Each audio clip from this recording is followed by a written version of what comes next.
having a fun day. Heck yeah. Alrighty. I think we'd start it. All right, I'll start with the intro. So, what's up, guys? I hope that you guys are enjoying your Sunday. If you are watching this on our YouTube channel or in our lovely, lovely Discord server, hey, we're in our, I believe, like fifth interview for the server, man. We're flying by these. But if you're not in the server already, man, what are you doing? We offer so many free, and I mean free and only free, information, resources, practices, environments, all in relation to VO or voice acting, whatever which one you want to call it. And today, man, we got somebody special, man, a longtime friend of your boys. He is both an actor known for his work as the English voice of Stark in Frieren Beyond Journey's End, Taiga in Windbreaker, Tokimitsu in Bluelock, Tem-enos in OCTOPATH Traveler 2, Master Roshi Mini in Dragon Ball Daima, and over 200 more credits across the anime space alone, as well as an assistant voice director, having worked on the English dubs of Bluelock, Frieren, Natsume's Book of Friends, or Natsume's Book of Friends, to say it more properly, Trapped in a Dating Sim, The Duke of Death and His Maid, and many, many more. We have Jordon Dash Cruz. Welcome, brother. Woo. Hey, how's it going, everybody? So, dude, Nassim, you're freaking awesome, man. Like that, you're too kind. No, dude, I'm excited to be here. I'm excited to chat with everybody and answer questions and just talk about VO and this lovely industry that we work in. Yeah, man, 100%. And like one of the biggest reasons why I wanted to have you on, dog, is like I think that you have this really cool balance of being like considered in the generation of our voice talent while also just having the backlog of experience of being around since the free like Funimation time. You know what I'm Right, saying? right. So like you have a very long history in the field of VO, even just outside of anime, that I feel like a lot of people will admire in terms of the input that you can give, that you've, experienced throughout your career. But Yeah. to jump into it, our first question is something that we ask everybody. And instead of just asking the boring question of like, hey, man, how did you start out? We like to do a little bit something more creative by asking, nearing the start of your career, what would you say were your top three most vital canon events that contributed to putting yourself in the position you are in today? Oh, okay. Yeah, for sure. Golly, I started doing VO back in 2013. So that was like over 10 years ago. That's crazy. Um, I would say a couple of the canon events were definitely my move to Texas. I'm originally from Florida, Central Florida. Moved to Texas in 2016. Goodness, I worked at Stanley Steamer. That's not a canon event though for VO. That's just a canon event for life. Um, Goodness, probably moving to Texas, taking Sunny Straight's class in like late 2016, early 2017. Um, and then oh goodness, what would be the last one? I think becoming friends with Cliff Chapin. Like Okay. I became friends with like Brittany and Matt and Cliff, but in particular, Cliff saw me at Crunchyroll one time because I was doing Walla, and he's like, "What are you doing here?" And I'm like, "Walla," and he's like, "Huh, interesting." And then the next week he called me in. Yeah. so, so, yeah, I guess I could pick those three.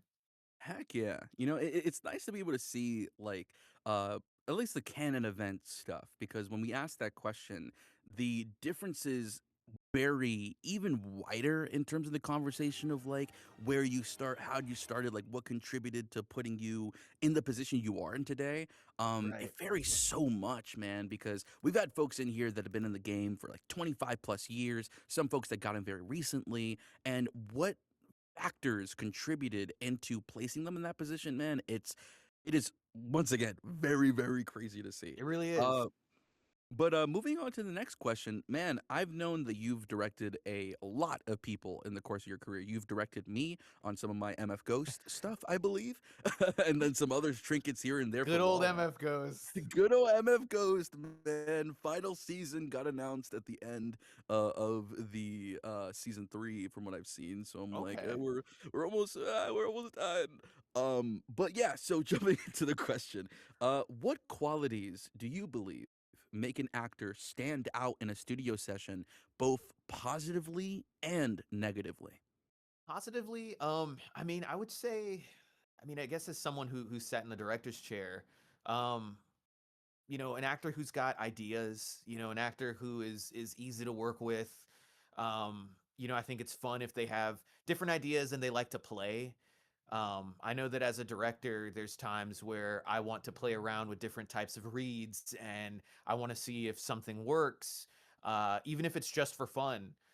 Believe it or not, some of those just for fun reads are the ones that we ended up putting on top and ended up making them like their way into the show.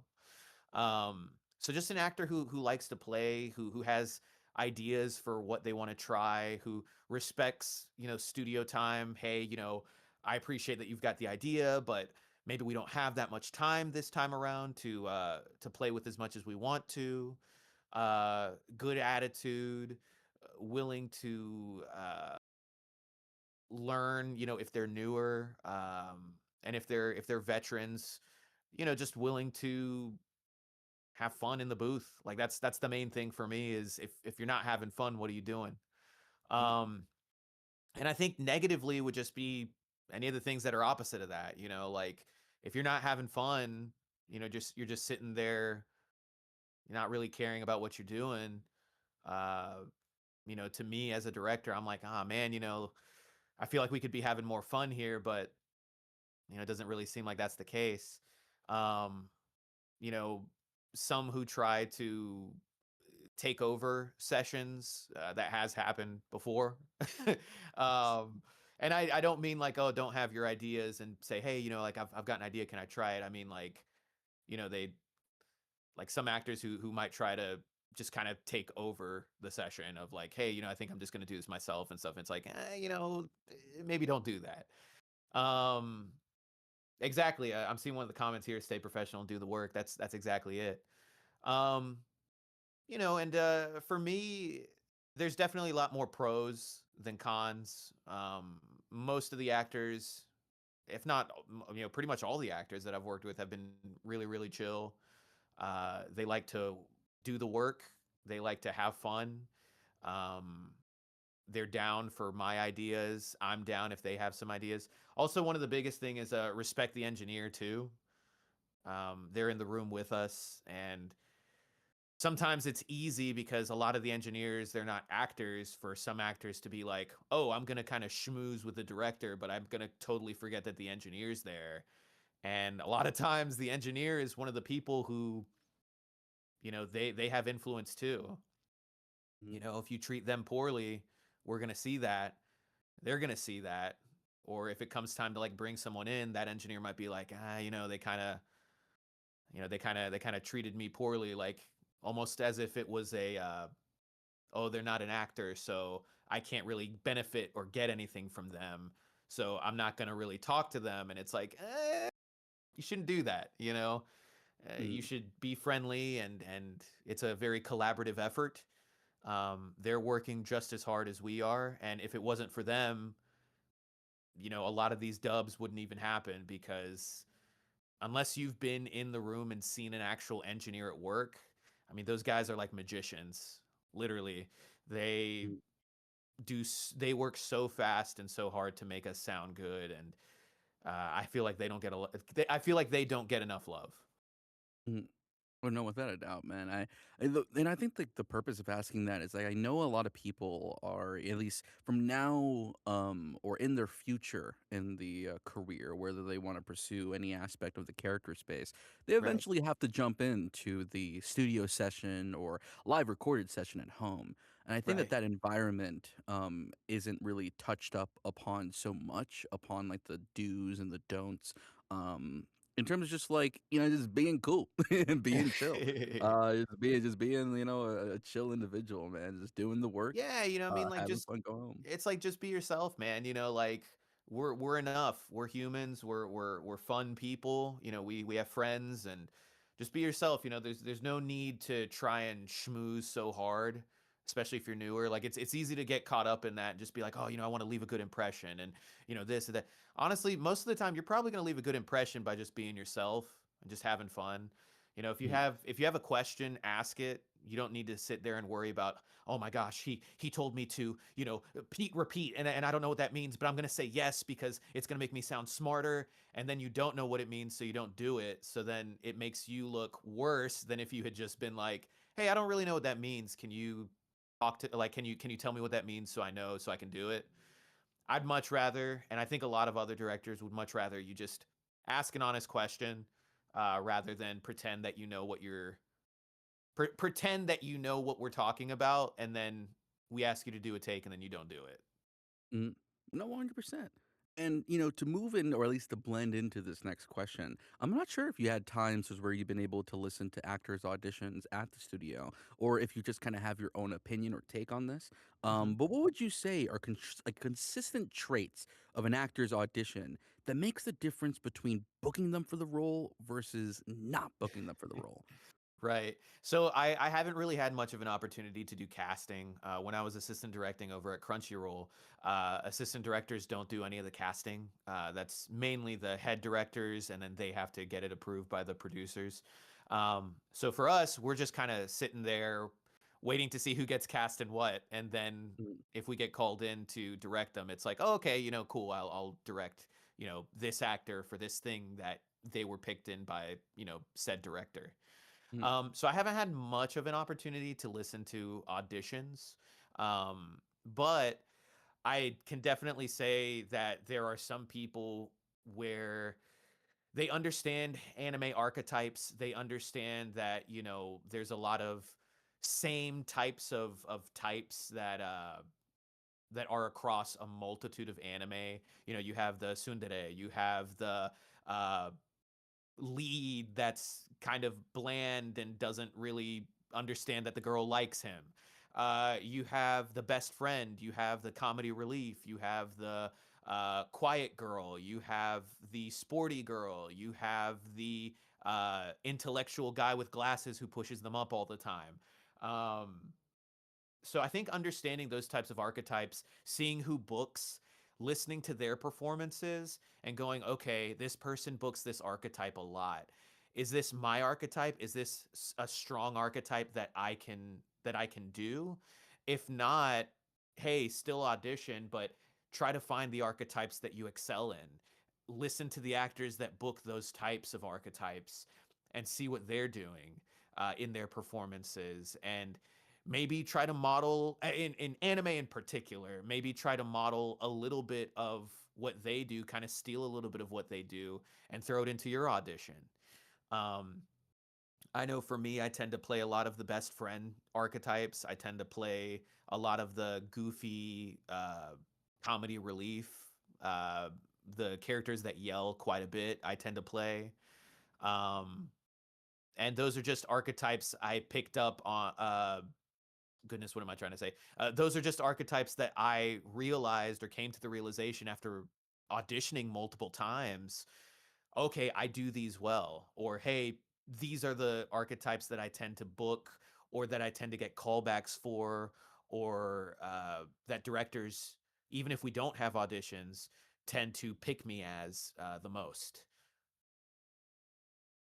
100%. I think I agree a lot, especially when we get like sides for stuff. Something that I really enjoy doing is just watching that first episode when it airs. Like we get the sides for this show and then it comes out the week later instead of just Right. looking at like who exactly booked that. Being able to just watch the material of that like performance and being like, "Oh shit." Right. That's why. Yeah, dude, there's been plenty of times I've done that, and I'm like, there's been multiple times where I've auditioned and I didn't book it, but I heard who booked it, and I was really, really close to like what they did. But maybe there was just something in their performance that the director was like, "Hey, I like this," and I picked this person for this small, just little minuscule thing, but that small thing was enough to make the difference for them to book it. Mm, I've also been in the position where I auditioned and I listened to what was given, like for the actual official voice, and I'm just like, dude, I was nowhere close to what to what they did. I was so far off. Um, but it's those types of auditions that help you realize, again, archetypes. It's those auditions that help you see, oh, okay, I was pretty far off this time around, but now I'm starting to see the kind of people who book this. Maybe I mm. can take a little bit of what they did, and next time I see a character that's like this, I can put a little bit more of what I stole from said actor into that. Yeah, I'm like, I think like a great example of this is like when the sides for Gachiakata went out. A lot of folks were trying to like do that like raspy, like really throaty voice, and then Right, like knowing that we can't go the distance with that because episode one with Bryson, it sounded a lot different over a period of time as they continued to do that role. right. And it ended up mending into a voice that they can sustain over those session hours. But like, when I was looking back at my audition, I was like, yeah, I'm gonna go really, really 30 with this. I would not have been able to last like the 30 minutes like of a session. Exactly. You know, vocal health is in fact a thing, and it's one thing that a lot of the directors are looking to make sure that they respect. So it's like, if you do wait, which here's another thing: if you do get like a really throaty character, you want to make sure that you're able to like last, but at the same time, it's okay if you're like, hey, I can do this, but I can only do this for like 2 hours safely at a time. So can we make my sessions like 2 hour sessions instead of like 4 hours? Because at Crunchyroll, I mean, Nassim, eh, they're pretty flexible. So it's like, hey, yeah, we'll put you down for 2 hours this day, and then if you can come in tomorrow to finish up the session, we'll do that. Because I know a lot of directors there would much rather you not blow your voice out and be able to perform. So they're willing to say, hey, I can cut the session early a little bit, um, if it means the actor staying healthy. Yeah, I'm like, listen, I'm so glad that Sakamoto are only like 15-minute sessions, bro. Right. God forbid if he was the lead character of that show. I was like, I yeah, I would be know. cooked. But moving on, moving on to the next Well, question. when are we gonna see his face, by the way? Like, that's what I I, want to know. bro, I do not know. Like he's just like Bro's just got sunglasses and a hoodie, and I'm like, okay. the whole time, and like he's always angry about something, and then he starts glazing his car. He's like, "Yeah, I'm in the my yellow suburban." Blah, blah, blah, blah. I And know. he's in I'm like like, bro, you're mid. Like, you're he's mid. in 11th place the whole I time. know.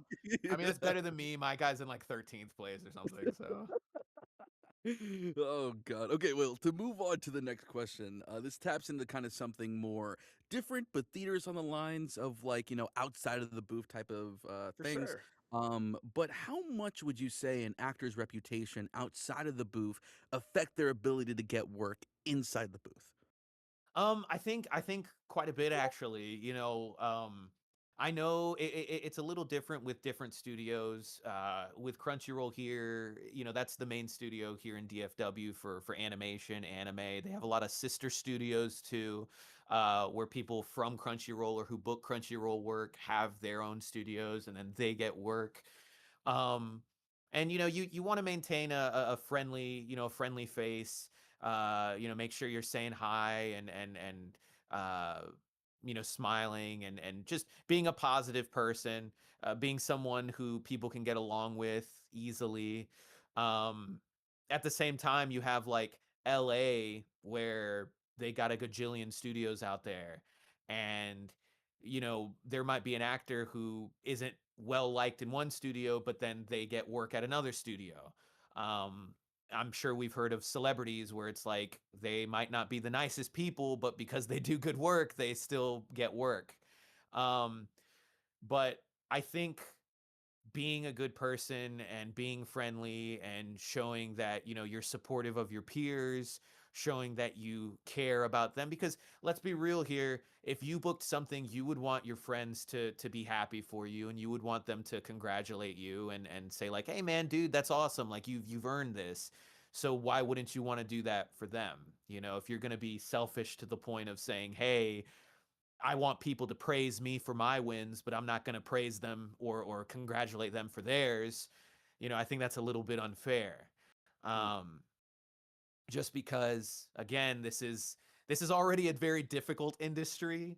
So having a great support group that you can rely on just makes all the difference. Plus, again, with the directors, they want to work with someone that they know that they can get along with and that takes their direction and isn't disrespectful. And again, having an idea and saying, hey, I've got an idea for this isn't disrespectful. There is a way to approach it where you can say, hey, you know, I have this idea and I'd love to try it if you're cool with it. Um, but a lot of directors want to know that you trust them, that you're willing to listen to them, and then if they can see that, they're that more willing to collaborate with you, and then we all win because we all have fun in the booth. Mhm.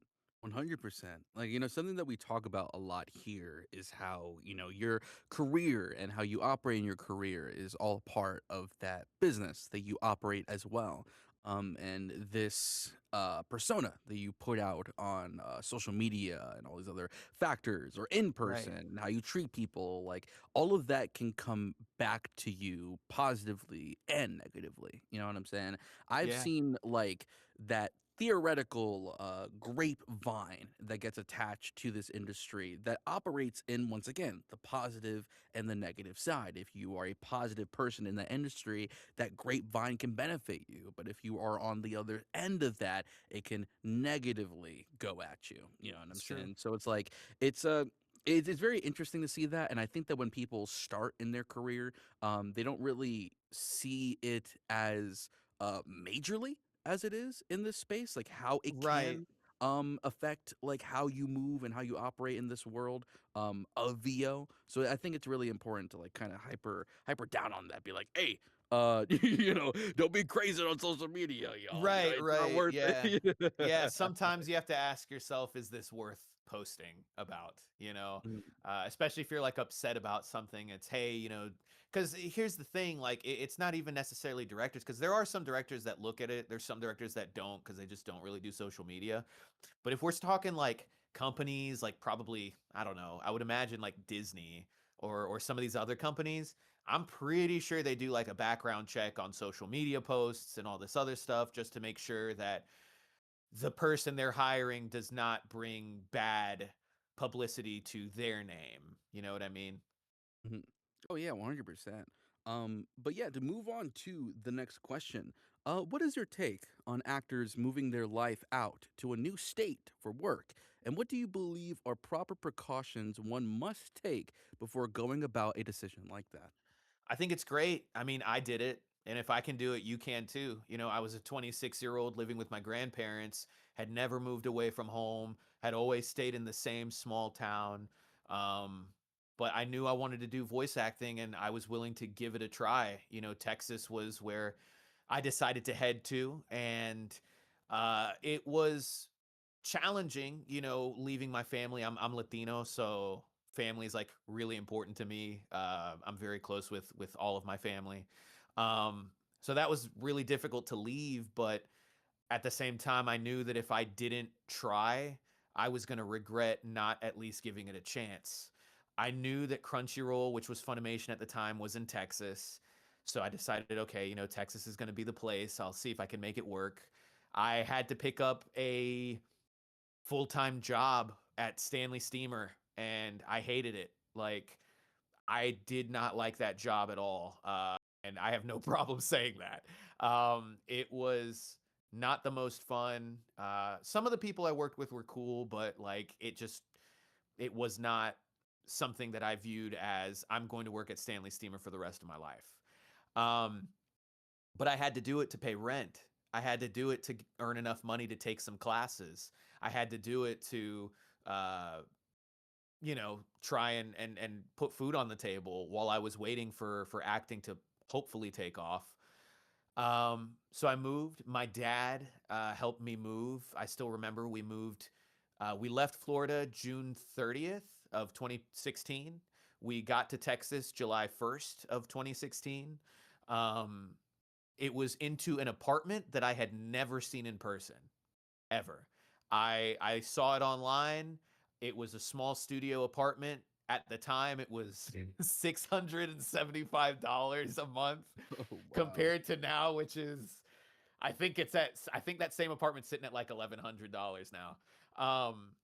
But it was a place that I wanted to try and come and do work. So again, it's small studio apartment. I moved in there. It wasn't great. We had a lot of fixing up that we had to do to it. My dad helped me big time.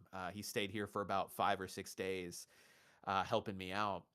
Um, so if you guys are considering moving, I say definitely go for it. Now, what I will say is I didn't move until I had a set amount in my bank account that I had told myself until I reach this amount, I'm not going to leave. And that amount was $10,000. So I said, as long as my bank account has $10,000, I think I'm ready to move to Texas. So when I hit 10,000, I said, okay, it's time. And for me, I'm a firm believer. Like I'm Christian. I'm a firm believer in God. So uh, I felt like He opened the door to Texas. I got this apartment. I ended up getting the job at Stanley Steamer, and just did my best to make it work. It wasn't until about 2017. So I had already been in Texas for about a year. It wasn't until about 2017 that I booked my first Funimation, like consistent Funimation role. I had booked Black Butler Book of the Atlantic about 6 to 7 months after moving here, which was just some wall-in bits for the movie. But I booked Anime Gataris, which is the first show that I was in for Funimation, actually in Flower Mound, in October of 2017. So yeah, patience is key, my friends. But if you Yeah. have the willingness and the drive and the passion and you want to give it a try, I say go for it. you know the Mhm. worst that can happen is, hey, it didn't work out, and I'll just move back home and reset, try to get my finances back up, and then maybe try again later. Yeah, man. No, I definitely agree. I feel like that I never really want to be in that position to deter somebody to make that jump and move because it's exactly what I did. Right. I took that jump at 18, came down here to Texas, but there was that at least safety net of finances to be there. For someone I'd say. And I was just like, I think that there needs to be that net. You know what I'm saying? That net that's just laid down at least so you can have at least some sense of realistic I help. agree. I I would say, I think but it's just wise, like I think it's showing wisdom, like, hey, I'm not gonna just move on $2,000 and hope that everything goes okay. Now, there's some people who've done that and it worked out for them, but for me, I'm more of a, hey, I think I'd like to have at least a set goal in my bank account, just in case something happens. yeah. And I think a lot of that decision, and I have a lot of people that ask me that question because they've heard my story in other interview settings. They're just like, "Hey, should I do exactly what you did?" And I'm like, "Well, a lot of that decision is like, should be a you decision. You know what I'm saying? You should talk to other people about it, people that are close, family, whatever that may be, to get those Right, realistic, answers to that question in terms of finance and all these things. Like, do you have a job lined up? Do you have some senses of how you're going to be able to obtain that opportunity when you're down here in Texas? Like, being able to right. have those real conversations with yourself and letting you be the person to lay the hammer down. Depending on what your age is, if you're 15, don't maybe. Exactly, exactly. Plus, But it's always good to have, because when you do come down here, the first thing you're going to want to try to do is take classes. yeah. So classes easily can range from 100 to 200 to, depending on what class you're taking, it could be 600, 700. Mhm. Um, so having that extra money in the bank is good because you're like, okay, I've got money for rent, I've got money for food, I've got money for all these classes that I'm planning on taking, and I still have enough just in case something happens, uh, to like, to have a safety net in case like, I go a month or two without finding a job. You know what I mean? Mhm. Without a doubt. And to move on to the next question, this one's a kind of unique one, I'd say. When an actor books their first big role, what do you believe is a proper process to integrate that into their business without having that role be the only thing that defines them? Right. I think again, it goes into just you being a great person, you being somebody that people like to work with, so many of us, everybody in here, you're more than just an actor, you're a human being. You have likes and dislikes, you have interests and hobbies, finding people and friends and kind of removing yourself and that part of you, I think, from the industry is healthy. Acting still is a job at the end of the day. It's a career for many at the end of the day, but it's not what defines you, because if it is what defines you, I strongly, strongly encourage taking a look in the mirror and seeing if you can find another hobby or possibly another interest, because if all you are is about work, I can tell you right now there's going to be a lot of people who go, hey, I mean, that's cool, and nothing against the grind. I think we all should grind and do our best to be successful, but if all you ever do is talk about work, it's going to be like, hey, respectfully, I don't know if I really want to hang out with you all the time, because if all you do is just talk about work, the last thing that I want to do is talk about work all the time, talk about work all the time. Um, but I think, if you book something and you book something big and you integrate it into your career, you start doing conventions, you get like a banner, or that's what people know you as. I think that it's cool to do little TikTok videos. I think it's cool to have that be part of your brand. Oh, hey, I'm the English voice of this character, and that's really cool. Um, what is it? Oh goodness, networking is part of the game, and I think that there's a lot of actors who utilize social media in a way that benefits them. They've gained a lot of followers, they've gained a lot of fans. Different studios have seen them because of, and I don't want to be like, oh, follower count makes you a good actor or anything like that, but studios have seen, oh, okay, this person's putting out content. This person is the this character in this really popular show. Wow, this is cool.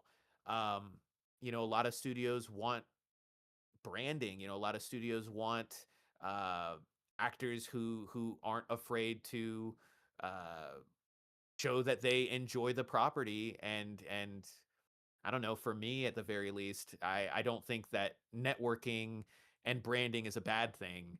Um, just don't make it your life. 100%. I think that that's something that I've grown to learn over a period of time. Because definitely when I was young, man, I was I use the term very commonly in here, but I can't do it for the interview. But I would say I was just obsessed, Yeah, very, yeah. very obsessed about this career. So it was like 99% of my personality.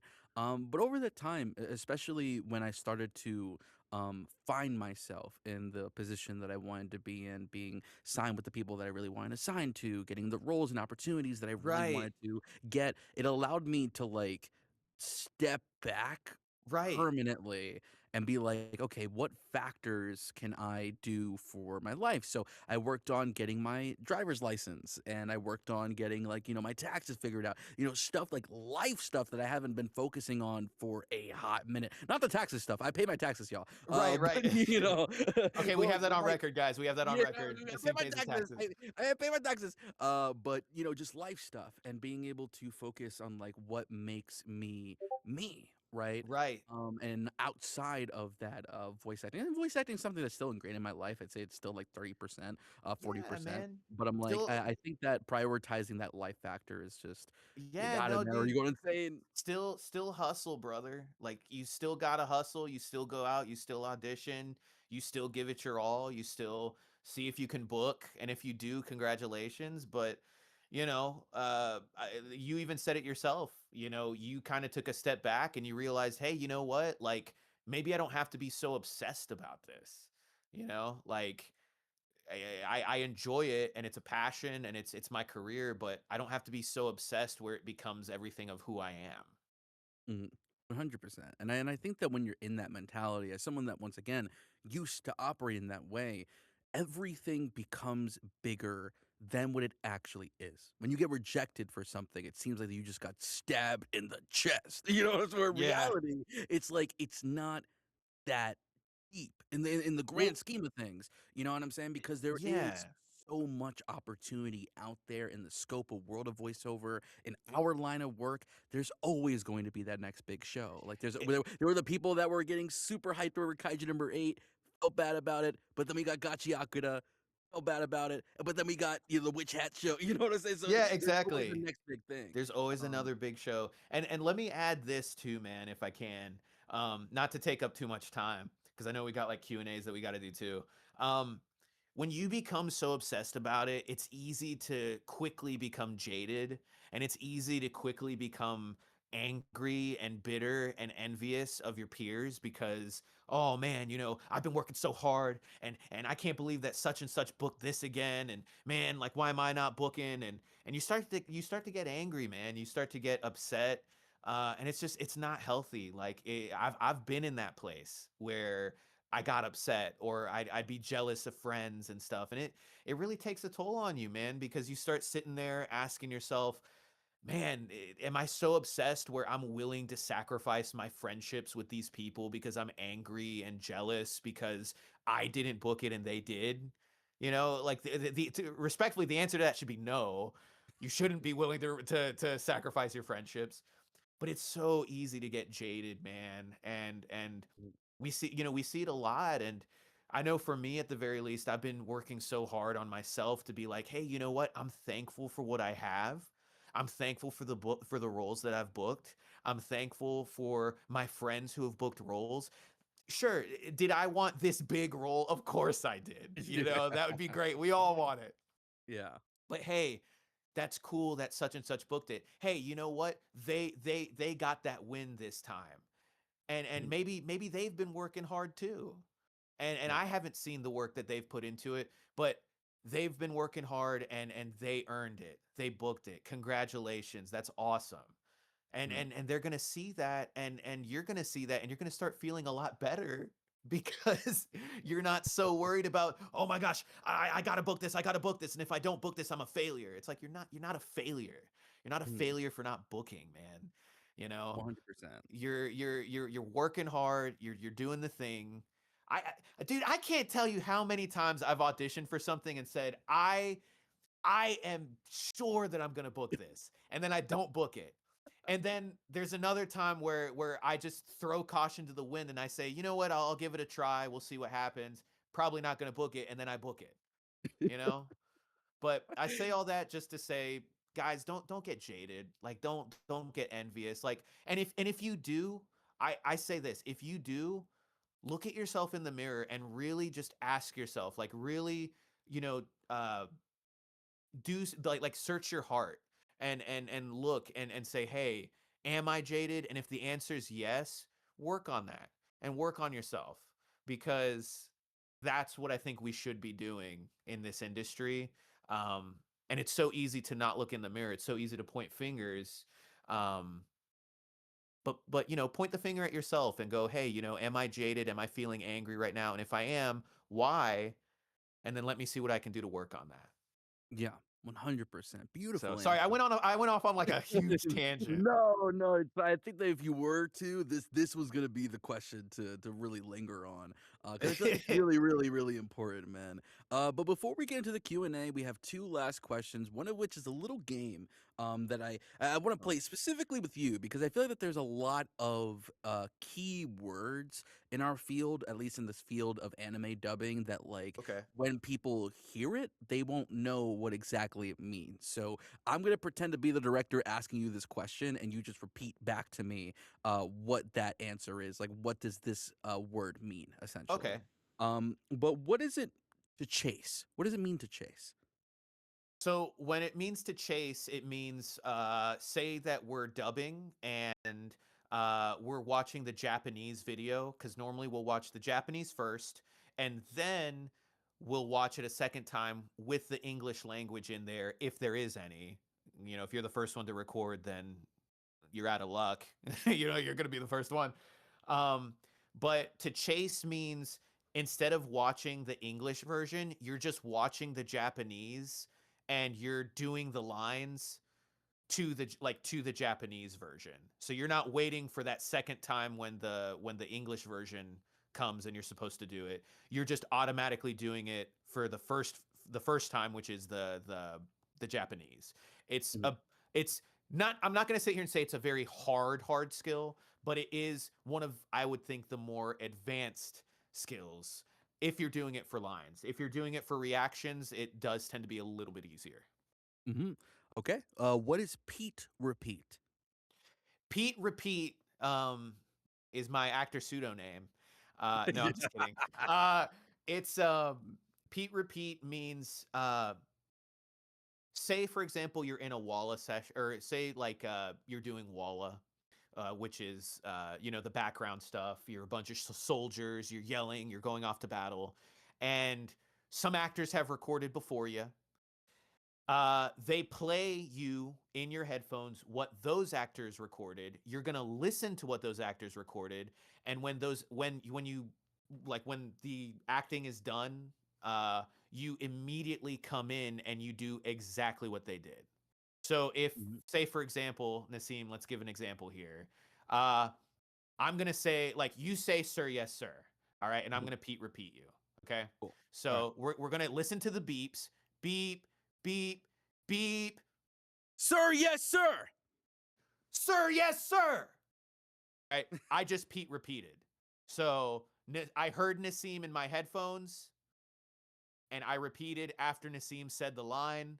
I repeated in the exact same cadence what Nassim did. That is Mhm. Pete repeat. Heck yeah. That'll be 125 for the both of us, please. Alrighty. So now, what is a triple? I know it's a little weird one, but it's something that I've recently heard in a session. A a, triple. a triple? Yeah. I don't know, bro. You're gonna have to tell me. I've never Yeah, heard that term. yeah, no, no, no. I recently in my session they said a triple, and essentially what that Oh, means oh, is oh, it's okay. like, Wait, no, I think I oh, know what you're saying. Is okay, that go like when ahead. you give 3 takes? Yeah, That yeah. yeah, okay, that's what I figured. I never had heard the term triples. Um, but okay, yeah, sorry, not to cut you off. You got it, you got it, you got it. It's essentially when you give three different takes, you know.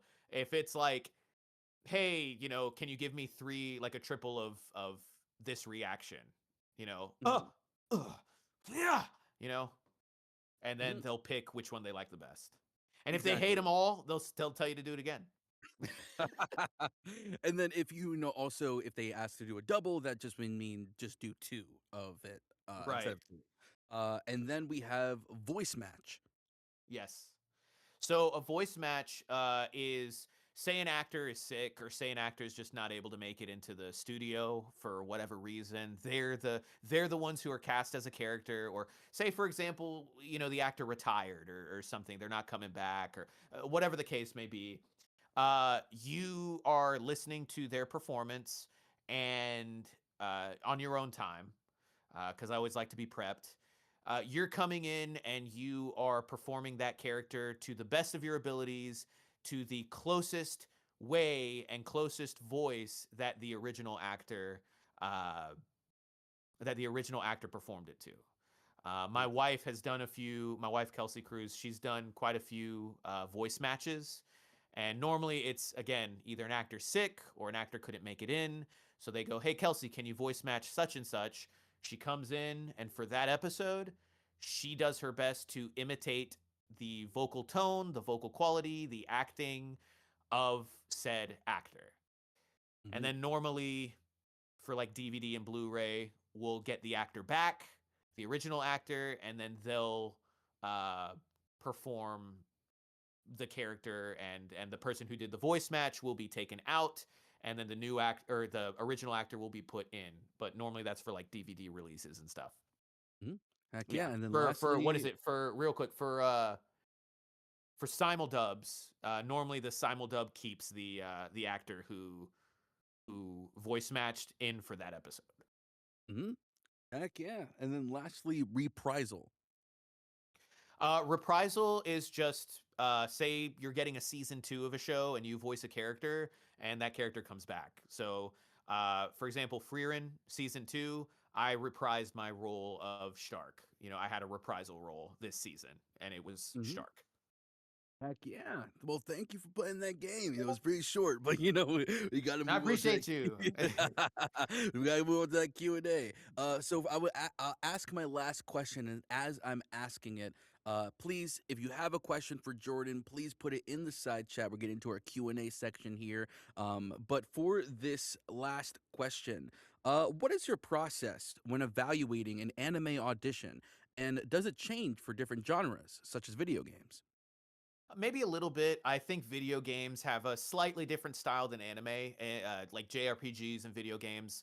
Like JRPG video games and anime tend to have a slightly similar style, but like most video games, especially AAA, have more of a subdued, kind of cinematic, grounded, whatever you want to call it, compared to anime.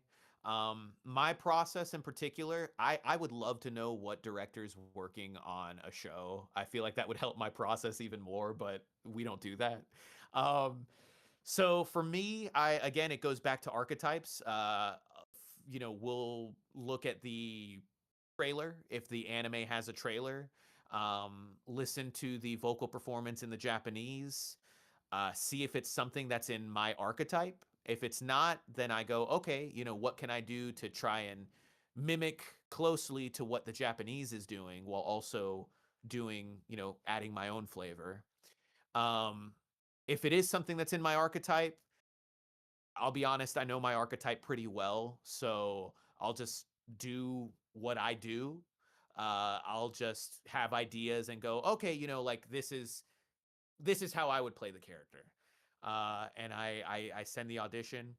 There's sometimes that I'll give 2 takes if I have a vastly different take. There's sometimes I'll just give 1 take because I'll sit there and go, nope, this is how I'm going to play the character.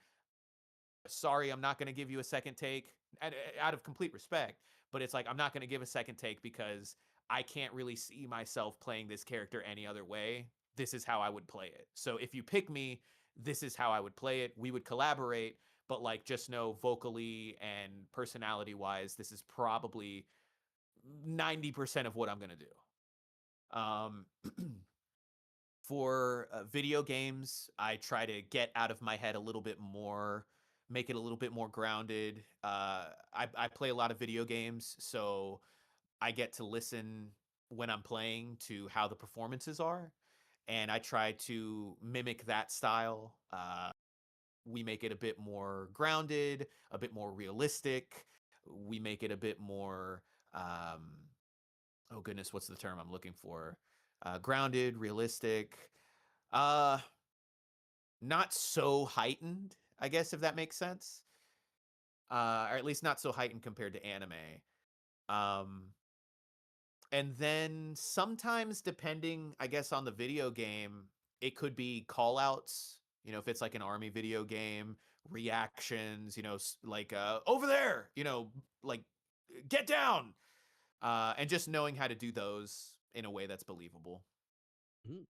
All right, 100%. And But now not, we yeah, just don't overthink your audition, because if you overthink your audition, you can tell. Like, I can tell you right now, casting directors, they can hear when you're overthinking your audition, and they can hear when you're trying too hard, and they can hear when you're desperate to book. So just don't overthink it. oh, Yeah, just have fun. Let me put it this way: for those 30 to 45 minutes that you're auditioning, you're playing the character. So you can sit there and go, hey, you know what? I booked this character for 30 to 45 minutes. Maybe not officially, but in this audition, I did. So I'm going to play it how I would play it, and I think that that helps calm the nerves a little bit. Oh, without a doubt. I think that like it is strange, but it makes sense as to why a very common thread of talking about auditioning with other voice actors. The auditions that they most likely end up booking are the ones that they just are the more relaxed about. Yeah, think about the They're least. Exactly. think about the least, and I'm like, that is such a crazy like I don't know, it's a crazy phenomenon, man. I hope someone's able to like, come in and make a, 3-season show as to why that is with Right, voice acting. right. But yeah, but now for the Q&A. Our first question comes from Jax. Would you stand by the choice to move to Texas over other big VO cities like New York or LA? I would definitely move to if you're well, it depends on what you're going for when it comes to VO. Like, if you want anime, then yeah, I would move to Texas. Mhm. Possibly LA. I wouldn't move to New York if you wanted anime. Um, if you're more of a theater person and you want to do like a little bit of VO, but you also want to do theater, I would move to New York because Broadway and stuff. If you're someone who doesn't mind spending a gajillion dollars on rent and but you want the opportunity to work with multiple different studios, like I mean like a lot of studios, or have, the potential to book with them. Um, and when it comes to like agencies and uh, having a good mix of video game, audiobook, commercial, a little bit of anime, then yeah, I would move to California. I moved to Texas because that's what I was looking for, was for mainly anime at the time, and it ended up working out. But LA was definitely on the table for me when I was making that decision. I just ultimately chose Texas, and it was, I think, for the best, at least for my career. But there's plenty of people who've moved straight to LA and they've, you know, done a great job booking, um, making a name for themselves. Um, and then there's some people who move to New York because not that they don't care about VO, they do, but they are also focused on theater and performance, and that's what they want to do. So I hope that answers the question. Mhm. Alrighty. Next comes from Cadet. Are voice actors who work remotely still able to book major roles? I think so. Crunchyroll's an interesting one. I'm not going to speak for the company because I don't work for the company. I'm just a contractor. Um, I've seen a couple of LA people, especially recently, like booking some stuff at Crunchyroll, but it's few and far between. We'll see them come back for reprisals, and we've seen, a few people book stuff. Zeno booked, Gachi Akuta, and I think Don Bennett booked, Sentenced to be a Hero. Um, Jonah, he announced that he had booked, the character in Frieren, Revolta. So I think you can, but I also think, and I don't mean this disrespectfully. I also think like if you're a bigger name, it's probably easier to have the producers say yes. But again, I don't want to speak for them. Um, but I know someone like Sarah Sakura, she doesn't live in LA, but she books from LA quite a bit. Mhm. And there's other people who are remote who book quite a bit. So the opportunities are there, but in particular for anime, especially Crunchyroll, um, being in Dallas is 100% the best option because you're in town and they get a chance to see you in person, Yeah. as opposed to taking a chance on someone who they've never seen in person. Um, but again, not to discourage, I do believe that the opportunities for remote are there, especially in the indie sphere. We've seen indie games pop off, and a lot of the voice actors that are booking those now, you still get some of the hard hitters, but a lot Mm. of people who are booking those now are indie talents as well. Yeah, man, it's a weird space because I'm like, I would say for me with being full time, like I would say like 60% of my work is still remote. But a lot of that is just for like more like corporate like narration and like corporate medical and like more of like the boring sides of VO. Yeah. So I'm like, when it The comes like boring but better paying. the boring but better paying sides of VO, but you know, well, when it comes to the major stuff, or at least what people like would look at as the major stuff, like the animes and the video games and stuff, Right. it's weird, you know, and it's an unfortunate thing because I do feel like that there are a lot of really great remote talent, especially those that I've met in the confines of this server, that would, oh man, I'd be saying that if they had the chance to do it, they could knock it out of Right, the right. park. But I'm like, I think it was just how the industry has operated over a course of years, with it being a trust factor, and a lot of that being trust. Like, hey, if Yeah. I can I trust you to come in like 3 hours from now? Like I've gotten Right, those right. emails before. And like they want you more than just one thing, you know, especially in It's the studio environments of like Crunchy or it's whatever it may true. be. It's true, and there's a lot of people that'll be like, "Oh, I'll fly down," which is great. I think that that's 100% a viable option. Just know that if you are flying down, there's a chance they may ask you to fly down for every week, and that can get expensive.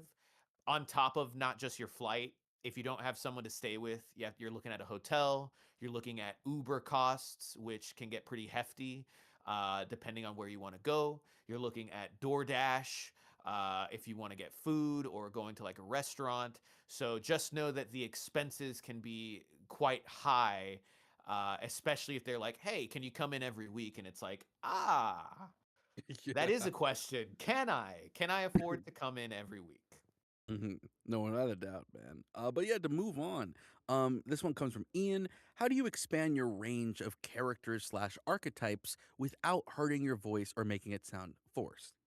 Yeah, I think singing's great. Like if you can get like, a little bit of singing training, to kind of expand your range or do vocal warm-ups that singers do. I know there's a lot of YouTube videos about it. And, I know for me, I've got someone that I go to, I try to go to once a week. Sometimes our schedules just don't line up.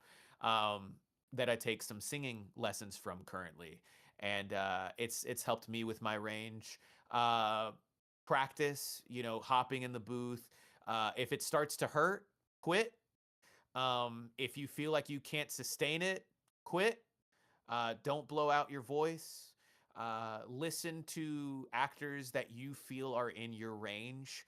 So listen to, like, for me, before I was like dark or any when I was first starting, I listened a lot to Bryce Papenbrook. I listened a lot to Robbie Damon, and I listened a lot to Sam Riegel. And those were three actors that I said, "Hey, I've got a slightly similar voice. It's a little bit on the higher side, not like high, but it's high mid, mid to mid high, and it's got a little bit of rasp in it."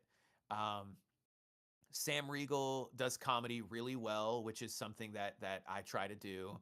So I listened to them and I said, "Hey, let me mimic some of what they do. Let me watch some shows, get behind the mic, kind of do a little bit of what they do, say the lines the way they say it, um, and just try to expand my range, not just vocally but as an actor through doing that." And I would say that it helped. I Sam Riegel to this day is still my favorite voice actor. 100%. Alrighty, we're gonna kind of skim through some of these. Yeah, When you've i booked can i a can i can answer faster too if you want me to. no, you're good, you're good, you're good. When you've booked a role you really wanted or had a really cool session, where's the best place to get celebratory dinner? So we'll Oh, say. celebratory dinner. Man, dude, for me, I'm a big Thai guy. I really like Thai food. I love pineapple fried rice. There's a Thai place called Tu Thai close to where we live. So Kelsey and I will celebrate there, but sometimes we also celebrate with like a nice steak, like a steakhouse or something. Um, and honestly, it's always so much more fun to celebrate with friends. Like, we'll invite some friends to see if like they want to come and celebrate with us. If not, that's totally fair. Ice cream's always a good option too. It really just depends on what you like. You know, I enjoy sushi, so sometimes we'll go get sushi. Ah, goodness, trying to think what else. Yeah, just I don't know. I guess the places that you like. I mean, KBBQ. I'm seeing in the chat. KBBQ is also another solid option, and hibachi. Yes. Um, Alright, and then and we'll then move if on. you and then if you can, um, and this is just more so from your own heart if you feel it, your friends, you know, if they get a win, I think it's awesome if on occasion you want to reach out to them and celebrate and maybe even pay for their meal, you know, as like a celebratory, hey, you know, congratulations, like, you know, you've earned this is like a big role for you, and you know, let me take you out to dinner and we can celebrate together. Mhm. um but that's just again, that's more of like a heart, you know, your own heart, and also I guess your own wallet, technically too. No, I'm gonna use that exact method anytime I book anything just to get You free know, food. you know, Um, don't expect it, but like I don't know, I think it's a nice gesture for like a friend or something, especially if you know like that friend's been working really hard, and it's like, oh, dude, like congratulations. Um, but that's totally up to you. Alright, we're gonna do a little bit of a lightning round because I think we're almost at 7, Yeah, it's like seven but o'clock. yeah. It's Okay, all but so good. maybe like 2, 3 more. So how similar are English dub voices to the original Japanese cast? Would you say directors look for a similar voice type, personality, or just what sticks to out to them? I think it's a mixture of everything. You know, we listen to the Japanese.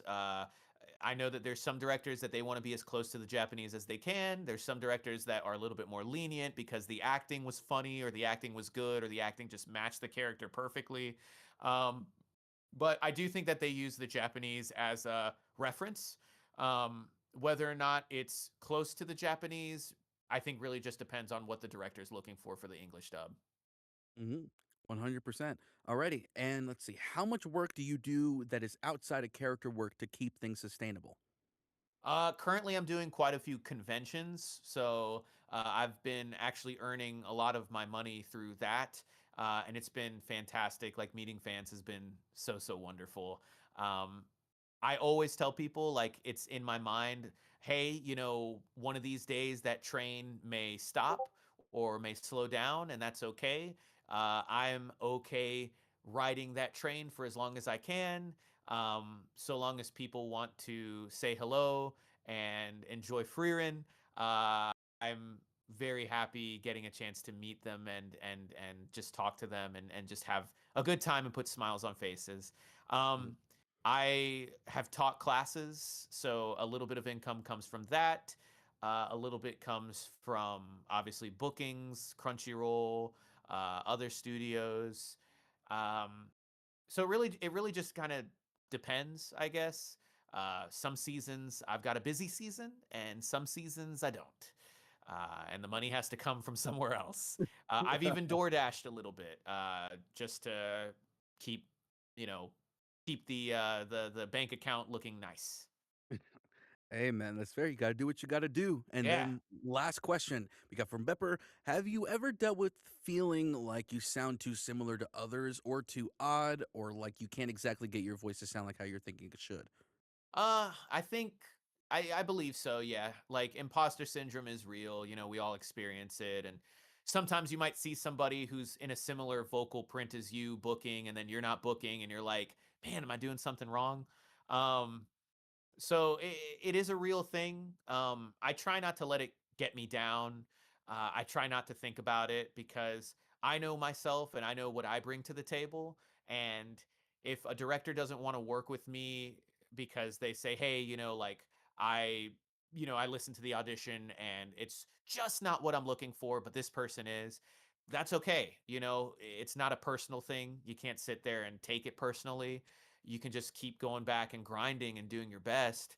Um, I know plenty of people who have similar vocal types, and when I hear them talk, I go, "Oh, you know, I could see this person booking this, but also this person, but also this person, but also this person."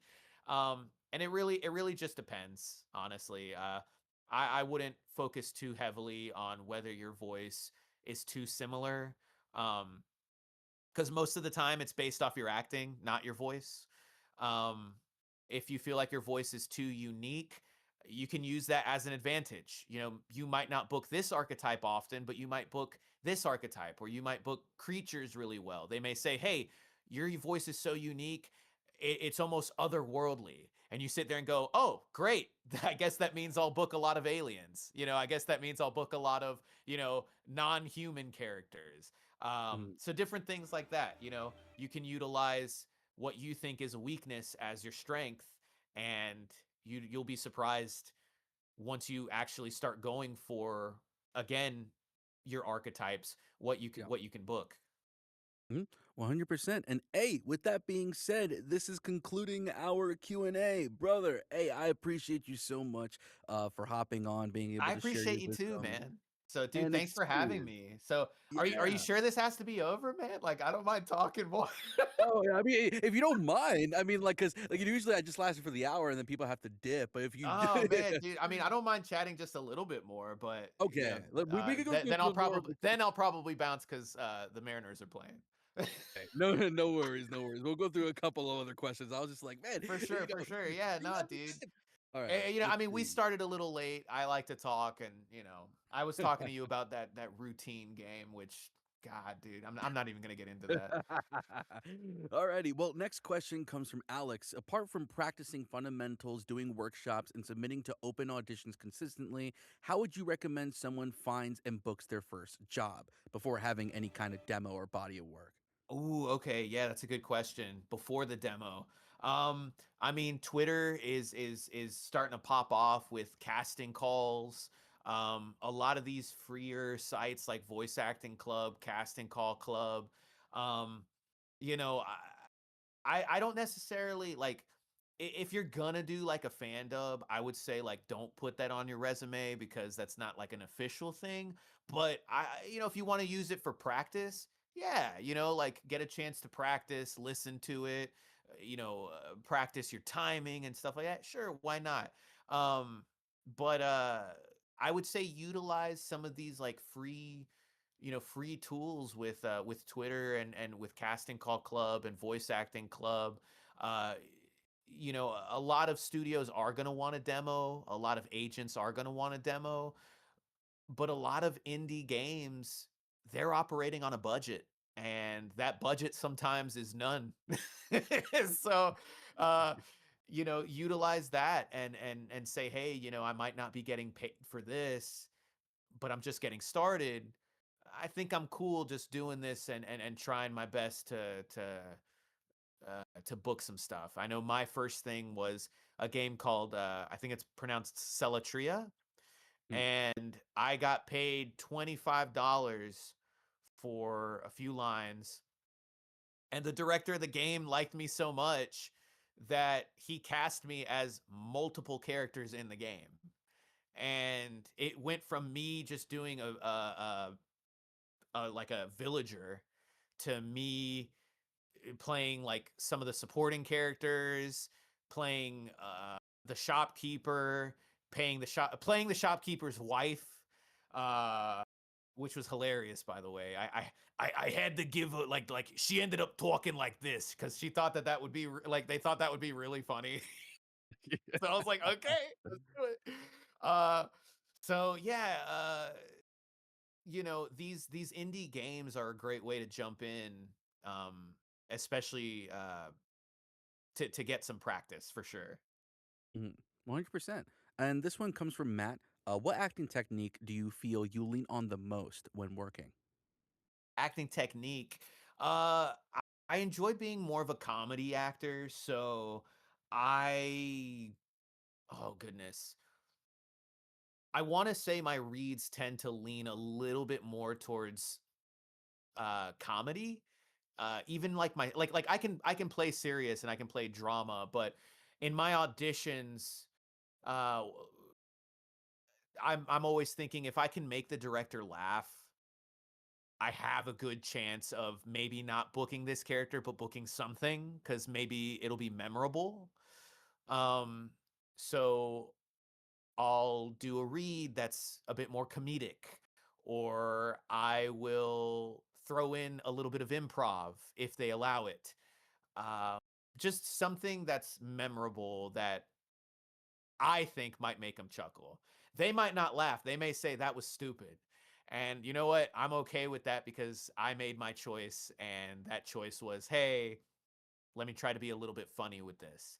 Now, granted, if it's a bit more serious, I'll lose the jokiness, but that is kind of where I tend to lean a little bit more. Mhm. Heck yeah, heck yeah. And in the conversation of a demo reel, any tips on what kind of stuff to include or avoid in sample reels? And is it better to make it more cinematic or just focus on lines without fancy stuff? That really just depends on the type of demo you want. If you're going to go for an interactive demo with video games, you can make it maybe a bit more grounded, sure. But if you're going to go for like a character reel, you could be a bit more goofy, a bit more over the top, I'd say. Um, I would say things to avoid for sure are imitations. Um, you don't need to do Goku in your demo reel. There's already a Goku. What? What do you Yeah, I know, mean? We right? can't- So I would say avoid like imitations. Um, they want to hear you. Don't be afraid to just use your natural voice for some of this stuff. Not everything has to be a character. The character comes from the acting, not your voice. Um, but feel free to throw in a couple of accents if you can utilize accents and do them very well. I'm Latino, so I'm Puerto Rican. So one of my demo has me doing a Latino Puerto Rican accent. Um, but if you can speak a different language, having a demo where you speak that language, that's great. A lot of agencies look at that and they go, "Oh, hey, this person speaks Japanese. Cool. We need more people that speak Japanese. Awesome." Um, so maybe utilizing different things like that. Um, but I would say definitely add those and avoid impressions. 100%. And then I'll kick it off with Christoph, and then I'll just make it one more question from someone that's not here yet. Okay. So for Christoph, they say for in studio sessions, what are the things that a voice actor should be able to collaborate with the director and engineer on the fly? What are the things that voice actors should be able to collaborate with the director and engineer on the fly? If you've got different ideas for like a read, don't be afraid to ask, "Hey, I've got an idea for this read. Um, I'm seeing the scene right now." I'm specifically talking about anime just because that's what I do most of. I watch the scene and I do the line and I go, "Hey, can I try one more read on this? Like, I'm seeing him saying this, but do you think he could be possibly saying it in this way that comes across a little bit different and completely changes the read?" And the director might say, "Yeah, sure." Um, for the engineer, just making sure, obviously, your timing is good. They're not the directors, so you're not going to be asking them any questions about acting, but you might be able to talk to them about, "Hey, the beeps are a little too loud in my ear. Do you think we could lower them?" Or, "Hey, you know can you mute this actor because it's kind of just throwing me off a little bit, or can you mute these beeps because it's throwing me off a little bit?" And more often than not, they're pretty chill about it. Just ask in a very respectful way. um in terms of other collaboration, uh let me see. Just don't be afraid. I think I mentioned it, touched on it before. Just don't be afraid to ask questions if you have them. If you need a reference for your voice because you can't remember what you did, don't be afraid to ask it. I ask for a reference all the time. Jade will be, "Hey, do you want a reference for Stark?" "Yeah, yeah, if you got it." And she'll play it, and that'll help me get into the character. Mhm. Um, so just different little collaborations like that. I think the main collaboration for me at least is if I have an idea, just making sure that I respectfully ask the director. But make sure like it's a good idea. Even if it is a bad idea that doesn't work, that's totally fine. Um, but don't be like, "Oh, hey, can I change like the read to make it just not make sense at all?" And it's like, well, now you're kind of just wasting a little time, you know. But I feel like I've got a good rapport with some of the directors, so sometimes sometimes I will joke around and you know, I'll be like, "Hey, you know, why don't we just have Stark with a Latino accent for the rest of the show? That'd be great, right?" You know, like, you know, "Hey, Oh, Fern, can you come over here?" You know, and then it's like, you know, and Jade will laugh and you know, we'll waste like a minute doing something dumb like that, but mm. you know, that's just because I've established a rapport where we can be a little goofy sometimes. But yeah, Yeah. just make sure that you Vern, you got some explaining to do. I see that. Um, but yeah, if you've got an idea, I keep going back to that, but it's true. Don't feel afraid to respectfully ask. Just make sure that the idea that you're trying to give makes sense. Mhm. Heck yeah. Well, this last question comes from a dear homie of mine, Athelia Miller. They unfortunately couldn't be here to Okay. participate in the interview, Also, but that was a they're terrible, like, Latino accent, by the way. I was doing it on the spot. I wasn't really thinking, like, you You're know, totally all the good. Puerto Ricans are just, you know, telling me, like, how dare you, Jordan? You are good. But yeah, this one comes from Athelia All of Miller. my They're people. super, super, super big fan of you and your work, especially in, Frieren and Octopath. And their question is a little bit basic. Like I thought it would spice it up a little bit. But what would you say are your favorite kind of roles to voice? Maybe in terms of Favorite like archetypes. Yeah, man. I mean, I love comedy, dude. Like, comedy's hard. You know, a lot of people don't realize how difficult comedy can be. Um, a lot of people can cry over your performance, but a lot less people are gonna laugh because everyone's uh, comedic, uh, not chops, but everyone's type of comedy that they enjoy is different. You know, what I find funny, someone else might not find funny, but what I find dramatic, someone else will probably find dramatic. So it's for me, I enjoy comedic characters. I love showing off my comedy chops, yelling, screaming. You know, Tokimitsu was really funny because he yells and is whiny all the time. Leon and Trapped in a Dating Sim was great because he's really goofy and funny. Stark, you know, he's the comedy relief of the group, so he's goofy and funny. So I enjoy characters like that. I enjoy psychotic characters. Chi Long, I always describe him as my Mark Hamill's Joker. He's kind of crazy, kind of ridiculous. I love playing those types of characters. I love playing just cats. Like, I want to play more cats. Um, I haven't gotten enough yet. I think I've voiced like two cats in anime, and I'm like, I need more. Bro, I had a Um, whole session for that Studio Nano live, or not live action, that animated series. Not animated show. It was like the animated show that we did. It was like anthropomorphic animals or something. But right, they had right. a bunch of. It was Ryan Negron was like the lead in that, the main cat, and I was just like Okay, that entire like bit 30-minute session was just meows and growls and all dude. that, and I'm just like, bro. Bro, man, dude, I would love to be in that. Like legitimately cats are just so fun for me. I even got like a cat reel and I tried to like submit it to I tried to submit it to Crunchyroll and I even messaged Sean Gann and I texted him and I was like, "Hey man, I got a cat reel. Can I send it over?" And his response was just LOL, like all caps. Sure. So needless to say, Sean did not bring me in for a cat. I still love you, Sean. Oh Um, yeah.